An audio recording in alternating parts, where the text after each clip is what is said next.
Market shopping মলগুলো বন্ধের সময় 1 ঘন্টা বাড়িয়ে সন্ধ্যা 7টা পর্যন্ত করা হয়েছে, কিন্তু এতেও কি কাটছে ব্যবসায়ীদের উদ্বেগ, নাকি সংকট রয়ে গেছে আগের মতোই? বিস্তারিত সহকর্মী প্রিয়ন্ত মজুমদারের প্রতিবেদনে। বিদ্যুৎ সাশ্রয়ে সন্ধ্যা 6টার মার্কেট দোকানপাট বন্ধের সময়সীমা ব্যবসায়ীদের জন্য বড় ধাক্কা।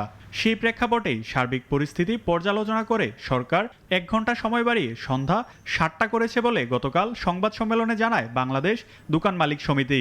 এতে কিছুটা স্বস্তি পেলেও পুরো চিত্র এখনো বদলায়নি। মাননীয় মন্ত্রী মহোদয় মাননীয় প্রধানমন্ত্রীর সঙ্গে সাক্ষাৎ করেছেন, উনি আমাদেরকে 1 ঘন্টা সময় বাড়িয়ে দিয়েছেন। সারা বাংলাদেশে এখন সন্ধ্যা 7টা পর্যন্ত আমরা মার্কেট, বিপণী বিতান ও দোকানসমূহ চালু রাখতে পারবো। ক্রেতারা বলছেন রাজধানীতে তীব্র যানজট, কর্মব্যস্ত জীবন আর অফিস সময় বিবেচনায় নিয়ে মার্কেট খোলা রাখার সময়সীমার সিদ্ধান্ত আরও বাস্তবসম্মত হওয়া দরকার। তাদের মতে সন্ধ্যা 7টা যথেষ্ট নয়, বরং সময়সীমা আরও কিছুটা বাড়ানো হলে কর্মজীবী মানুষের জন্য কেনাকাটা সহজ হবে। দোকান যদি 8টা-9টা পর্যন্ত খোলা থাকতো, তাইলে আমি অফিস শেষ করে রিল্যাক্স করে আমি গড়ি কিনতে আসতে পারতাম। হ্যাঁ, আমি দিনের বেলা ছুটি নিয়ে আসছি। বিক্রেতাদের মতে সময়সীমা কিছুটা বাড়ানোই হাতে গোনা কিছু ক্রেতা বাড়তে পারে, তবে তা ব্যবসা ঘুরে দাঁড়ানোর জন্য যথেষ্ট নয়। তীব্র গরমে দিনের বেলায় ক্রেতা উপস্থিতি প্রায় নেই বললেই চলে। তাই বাস্তব পরিস্থিতি বিবেচনায় নিয়ে সময়সীমা নির্ধারণে সরকারের আরও সুনিশ্চিত পদক্ষেপ প্রয়োজন বলে মনে করছেন তারা।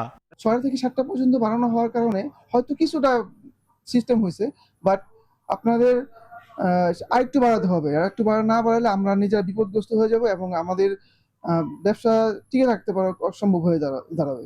দোকানপাট ও শপিং মল খোলার সময় 1 ঘন্টা বাড়ানোই স্বস্তি পেলেও ব্যবসা ও ক্রেতাদের বাস্তব চাহিদার মধ্যে এখনও ফারাক রয়ে গেছে। ক্রেতা ও বিক্রেতা উভয়ের কথা বিবেচনায় নিয়ে সরকার সন্ধ্যা 6টার পরিবর্তে সন্ধ্যা 7টায় শপিং মলগুলো বন্ধের সিদ্ধান্ত নিয়েছে।